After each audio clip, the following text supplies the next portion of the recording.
ఓం శ్రీ గురుభ్యో నమః. ఓం శ్రీ మాత్రే నమః.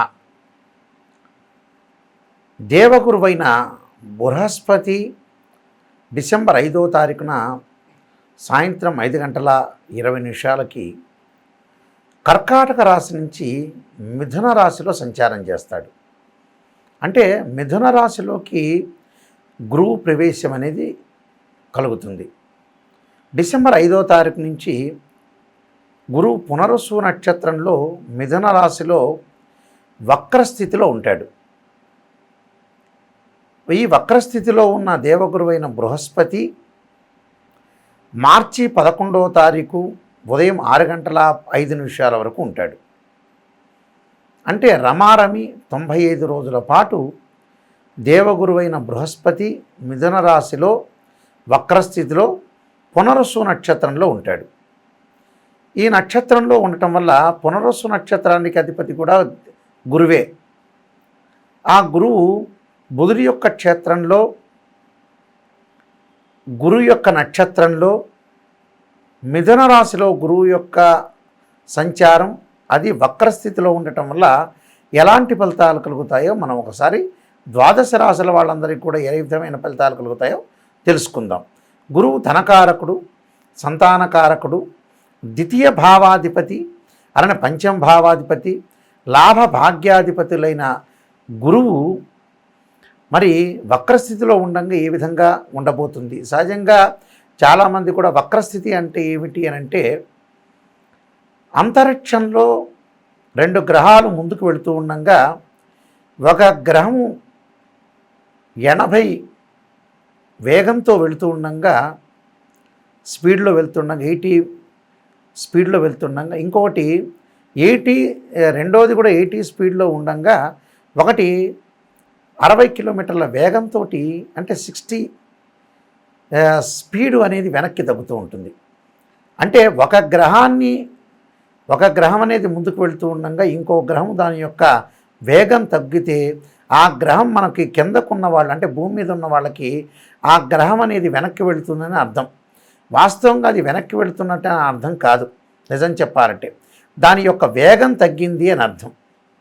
ఈ వక్ర స్థితిలో ఉండటం వల్ల గురువు ఎలాంటి ఫలితాలు ఇస్తాడు అంటే ఇవన్నీ కూడా గోచారీత్యా చెప్పబడే ఫలితాలు అంటారు. ఎప్పుడు కూడా గోచారానికిను బర్త్ చార్ట్కి చాలా తేడా ఉంటుంది. మీరందరూ కూడా గమనించాలి. గోచారం అనేది 20% సపోర్ట్ ఉంటే బర్త్ చార్ట్ అనేది 80% సపోర్ట్ ఉంటుంది. ఒక చెట్టుకి వేళ్ళు ఎంత ముఖ్యమో అది బర్త్ చార్ట్. మనకి వేళ్ల తర్వాత పైన కొమ్మలు ఉంటాయి, కొమ్మలకు ఆకులు ఉంటాయి. ఆకులు వింటర్ సీజన్లో మనకి రెయిన్ సీజన్లో ఎప్పుడు కూడా ఆకులు వస్తూ ఉంటాయి. అలానే రెయిన్ సీజన్లో వస్తాయి, వింటర్ సీజన్లో అలానే ఉంటాయి. సమ్మర్ సీజన్లో ఆ ఆకులు అనేవి కింద పడిపోతుంటాయి. అది గోచారం అంటారు. గోచారానికి బర్త్ చార్ట్కి చాలా లాట్ ఆఫ్ డిఫరెన్స్ ఉంటుందని గమనించాలి. ప్రతి ఒక్కళ్ళు నిజాన్ని తెలుసుకోవాలి. స్త్రీయ లోపం పెరుగుట పెద్ద విద్య, లోపం పెరిగిన వాడే పూర్ణుడవుతాడు. మనం నిజాన్ని తెలుసుకొని ముందుకెళ్తేనే మనకు మంచి జరిగే అవకాశం ఖచ్చితంగా ఉంటుంది. మిథున రాశి వాళ్ళకి ప్రధానంగా మిథునంలోనే గురువు పునరుసు నక్షత్రంలో వక్రస్థితిలో ఉండటం వల్ల కొన్ని ముఖ్యమైన ఫలితాలు మనం చెప్పుకోవాలి. ఆ ముఖ్యమైన ఫలితాల్లో మన శ్లోక రూపకంలో చూసుకునేటట్టయితే శుభములో వేయచేయవ అన్నారు. అంటే శుభ కార్యక్రమాలకి మనం డబ్బులు ఖర్చు పెట్టే అవకాశాలు ఉంటాయి. ఇది మంచి స్వపరిణామం అని చెప్పుకోవచ్చు. అలానే పిల్లల పెళ్ళిళ్ళకి, పిల్లల యొక్క చదువులకి, అన్నప్రాసన, నామకరణము, బారసాల, ఉపనయన సంస్కారాలకి మంచి విషయాలకు ఖర్చు పెట్టడంలో ఎప్పుడూ తప్పులేదు. అలానే నూతన వ్యాపారాలు ప్రారంభం చేసే అవకాశాలు ఎక్కువ ఉంటాయి. విద్యార్థుల చదువుల గురించి కూడా ఖర్చు పెట్టే అవకాశాలు ఎక్కువగా ఉంటాయి. విద్యార్థుల మటుకు కొంత అధిక శ్రద్ధతోటి వేరే వ్యాపకాలన్నీ కూడా తగ్గించుకొని చదువు మీద కాన్సన్ట్రేషన్ చేసి ముందుకు వెళ్ళాలి.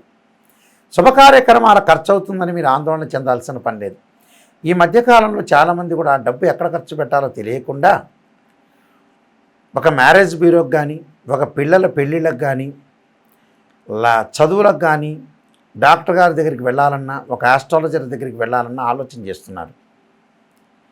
ఆలోచన చేయండి ఏమిటి అంటే ఒక యాపిల్ ఫోన్ కొనాలా, ఓ శాంసంగ్ ఫోన్ కొనాలా, లగ్జరీగా తిరగాల, లగ్జరీగా కార్లలో తిరగాల అనే ఆలోచన చాలామంది కూడా చేస్తుంటారు. ఇక్కడ ఎప్పుడు కూడా లైఫ్లో పెద్దవాళ్ళు కానీ ఆ తరం వాళ్ళు కానీ ఈ తరం వాళ్ళు కానీ చెప్పబడే నీతి ఏమిటంటే పిల్లల యొక్క చదువులు, వాళ్ళ పెళ్ళిళ్ళు, ఏది డబ్బు అవసరమో దానికి ఖర్చు పెట్టుకోవాలట. దానికే ఖర్చు పెట్టాలి కానీ ప్రతిదానికి ఖర్చు పెట్టడం కాదు ఇక్కడ. ఇలాంటి విషయాలు చాలా జాగ్రత్తగా గమనించి ముందుకు వెళ్ళాలి. పెద్దవాళ్ళందరూ కూడా తండ్రులు, తాతలు, ముత్తాతలు వీళ్ళందరూ కూడా ప్రతి విషయాన్ని కూడా దేనికి డబ్బులు ఖర్చు పెట్టాలి దానికి ఖర్చు పెట్టాలని. ఈ మధ్యలో దేనికి ఖర్చు పెట్టాలి దానికి ఖర్చు పెట్టకుండా వేరే అనవసరమైన విషయాలకు ఖర్చు పెడుతున్నారు. దానివల్లే జీవితం అనే లైఫ్ అనేది వెనకబడిపోతుంటుంది. ఈ విషయాలు ప్రత్యేకంగా గమనించాలి. అంటే శుభములో వ్యయచ్చేవ, ఇక్కడ పాణి విక్రయ దూషణం అన్నారు. అంటే ఏరే వాళ్ళతోటి భూషణలు అగౌరవము, వాళ్ళ చేతి తిట్టించుకోవటం, వాళ్ళతో గొడవలు చేయటము, స్థానభ్రష్టం అంటే స్థానచలనం జరిగే అవకాశాలు ఎక్కువ ఉంటాయి. అలానే స్థానచలనంచే దారిద్ర్యం అన్నారు. అంటే దరిద్రం కలిగే అవకాశాలు, అంటే ఇలాంటివన్నీ కూడా కలుగుతుంటాయి. అలాంటివన్నీ కూడా కలగకుండా డబ్బును దేనికి ఖర్చు పెట్టాలో దానికి ఖర్చు పెట్టండి. శత్రువులు పెరిగే అవకాశాలు బాగా ఎక్కువ ఉంటాయి. శత్రువులు పెరగకుండా చూసుకోండి. స్థానచలనం జరిగే అవకాశం ఉంటుంది. స్థానచలనం అంటే ఉద్యోగపరంగా ప్రమోషన్లు వచ్చి స్థానచలనం కలిగితే చాలా మంచిది. అంటే ఇలాంటివన్నీ కూడా మనం గుర్తుపెట్టుకోవాలి. దేనికి డబ్బు ఖర్చు పెట్టాలో దానికి ఖర్చు పెట్టాలి. అనవసరమైన గొడవలు, రాతాంతాలు చేయకుండా ఇళ్ళు కొనుగోలు చేస్తారు, ప్రయాణాలు చేస్తారు, శుభ కార్యక్రమాలకు డబ్బులు ఖర్చు పెట్టారు. వీటన్నిటి ఖర్చు పెట్టండి. ఒక అసెట్స్ ఖర్చు పెట్టండి. అంతేగాని ప్రతిదానికి కూడా ఖర్చు పెట్టడం అనేది మంచిది కాదు. ఏది నెససరీ, ఏది నీడ్ అనేది మీరు తెలుసుకొని ముందుకెళ్తే మీరు లైఫ్లో సక్సెస్ అయ్యే అవకాశాలు ఖచ్చితంగా ఉంటాయి. నేను కొన్ని పరిహారాలు చెప్పబోతున్నాను. ఆ పరిహారాలు మీరు పాటించండి. మీకు గుడ్ రిజల్ట్స్ వచ్చే అవకాశాలు ఖచ్చితంగా ఉంటాయి. ప్రతి జాతకంలో కూడా గురువు అనుకూలంగా ఉండాలి. గురువు ధనకారకుడు, సంతానకారకుడు, భాగ్యకారకుడు, లాభకారకుడు, ద్వితీయ భావానికి కూడా కారకుడు. సంతానం సంపత్ప్రదం అన్నారు. సంతానం కూడా చాలా ముఖ్యంగా ఉంటుంది. ధనం సంపాదించడం కూడా చాలా ఇంపార్టెంటే. ప్రపంచంలో చాలామంది కూడా ధనాన్ని సంపాదిస్తారు కానీ సంతానాన్ని పక్కన పెడుతూ ఉంటారు. సంతానం కూడా సంపత్ప్రదం అంటారు కాబట్టి సంతానం కలగాలి. అలానే ధనము, సకల ఐశ్వర్యం కూడా కలగాలి. లాభాల బాటలో ఉండాలి. వృత్తి, ఉద్యోగ, వ్యాపార రంగాల్లో కూడా అధిక లాభం అనేది కలగాలి. ధనం మూలం మిదం జగత్ అంటారు. ధనం అనేది సంపాదించడం కూడా చాలా ఇంపార్టెంట్. అంటే ముఖ్యంగా పిల్లలు, భార్య, కుటుంబము, ఫ్యామిలీ పరంగా చాలా అనుకూలంగా ఉండాలంటే గురుబలం ఉండాలంటారు. అలానే వాక్కు బాగుండాలి, ధనం కలగాలి, యశస్సు ఉండాలి, కీర్తి ప్రశ్నలు రావాలి, విద్యార్థులకు విద్య అవసరం. వీటన్నిటికి కూడా గురువు చాలా నెససరీ. అంటే జూపిటర్ ప్లానెట్ అనేది అనుకూలంగా ఉంటేనే లైఫ్ అనేది మనం ముందుకెళ్ళే అవకాశాలు ఖచ్చితంగా ఉంటాయి. కాబట్టి గురువు యొక్క చాలా ఇంపార్టెన్స్ అనేవి మనం గమనించాలి. చాలామంది కూడా ఏం చేస్తుంటారంటే గోచారాన్ని చూసి గోచారంలో నాకు ఇలా జరగబోతుందా అనేది ఆలోచన చేస్తుంటారు. గోచారం ఎప్పుడు కూడా 20% ఉంటుంది. బర్త్ చార్ట్ చాలా ఇంపార్టెంట్. గురువు రాహుతో కానీ, కేతువుతో కానీ, శనితో కానీ కలిసి ఉండకూడదు. గురువు రాహుతో కలిస్తే గురుచండాలయ దోషం ఏర్పడుతుంది. గురువు రాహు కలిసి కేతు దృష్టి ఉన్నా కూడా గురుచండాలయ దోషమే. గురువు కేతు కలిసి రాహు దృష్టి ఉంటే కూడా గురుచండాలయ దోషమే ఏర్పడుతుంది. కాబట్టి గురువు రాహుని చూడకూడదు. అలానే ఇక్కడ రాహు గురువుని చూడకూడదు. అందువల్ల ఇలా గురుచండాల యోగ దోషం ఏర్పడే అవకాశాలు ఎక్కువగా ఉంటాయి. కాబట్టి గురుచండాల యోగ దోషాలు అనేవి ఏర్పడకూడదు. ఎందుకంటే గురువు యొక్క దృష్టి అనేది రాహు మీద ఉంటే కూడా గురుచండాల యోగ దోషం ఏర్పడుతుంది. అదొకటి గమనించాలి. గురువు అశ్వని, మఖ, మూల, ఆరుద్ర, స్వాతి, శతభిష నక్షత్రం, అలానే పుష్యమి, అనురాధ, ఉత్తరాభాద్ర నక్షత్రంలో కూడా ఉండకూడదు. అంటే గురువు రాహు నక్షత్రాల్లో కానీ, కేతు నక్షత్రాల్లో కానీ, అలానే శని నక్షత్రాల్లో కూడా గురువు ఉండకూడదు. ఒక జాతకంలో గురువు 6, 8, 12 స్థానాల్లో గురుదోషం అనేది ఉండకూడదు. గురువు మంచి శుభస్థానంలో ఉంటే చాలా మంచి జరిగే అవకాశాలు ఎక్కువ ఉంటాయి. గురువు కూడా ఏదైతే నక్షత్రాలు ఉన్నాయో రాహు నక్షత్రాలు కానీ, కేతు నక్షత్రాలు కానీ, శని నక్షత్రాల్లో ఉండకుండా ఉండటం చాలా మంచిది. కాబట్టి గురువు మన జాతకంలో బాగలేదు అని అంటే ఖచ్చితంగా గురువుకు పరిహారం చేసుకొని ముందుకు వెళ్ళాలి. ఎలాంటి పరిహారాలు చేసుకోవాలి అంటే బృహస్పతి పాశుపతాస్త్ర రుద్రాభిషేకం, బృహస్పతి జపము, శనగలుతో చేసిన వంటకాలని దానం చేయటం, అలానే దేవానాంచ ఋషీనాంచ గురుకాంచన సన్నిభం బుద్ధిమతం త్రిలోకేశం తం నమామి బృహస్పతిం అనే మంత్రాన్ని తప్పకుండా చదువుకోవటం, దాంతోపాటు రావి సమిధలతోటి బృహస్పతి పాశుపతాస్త్ర హోమం చేయటం, శనగలు దానం చేయటం, అలానే దేవగురు అయిన బృహస్పతికి సంబంధించిన ప్రీతికరమైన వస్తువులు దానం చేయటం, గురువారం రోజు నవగ్రహాల యొక్క ప్రదర్శన చేయటం, అలానే గురువు యొక్క ఆరాధన, దత్తాత్రేయ స్వామి యొక్క పాలనం, దత్త కవచాన్ని చదువుకోవటం, అలానే దేవాలయాల్లో ప్రదర్శన చేయటం కూడా చాలా మంచిది. అంటే ఇవన్నీ కూడా చేయటం వల్ల ఏంటంటే మనకి గురువు యొక్క అనుకూలత అనేది ఒకటి ఉంటుంది. మీరు అన్ని విషయాలు సక్రమంగా గమనించండి. నా ఫోన్ నెంబర్ ఇచ్చాను, నా వెబ్సైట్ని కూడా మీరు చూడండి, www.nayakanti.com, www.nayakanti.in అని కూడా చూడండి. నేను ఎన్నో బుక్స్ అనేవి రాశాను.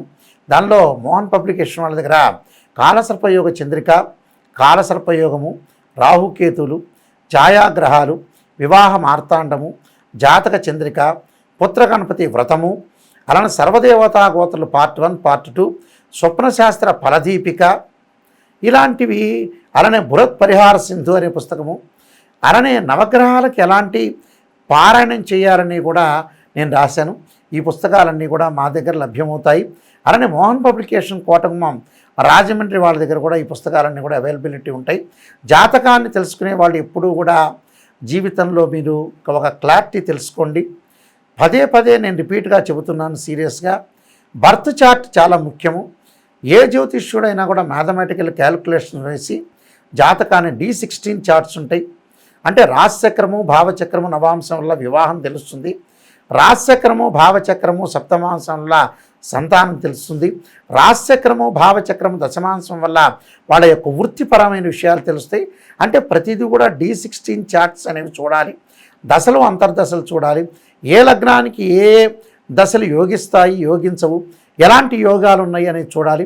చాలామంది కూడా గురువు చంద్రుడు ఎక్కడ కలిసినా కూడా గజకేసరి యోగం అంటారు. వాస్తవం కాదు. గురుచంద్రులు కొన్ని చోట్ల కలిస్తేనే గజకేశ్వరం కలిసే అవకాశాలు ఉంటాయి. అవి కూడా కేంద్రాలు అయి ఉండాలి. గురువు చంద్రుడు కర్కాటక రాశిలోను, ధనస్సు రాశిలోను, మీనరాశిలోను కలిసి ఉండాలి.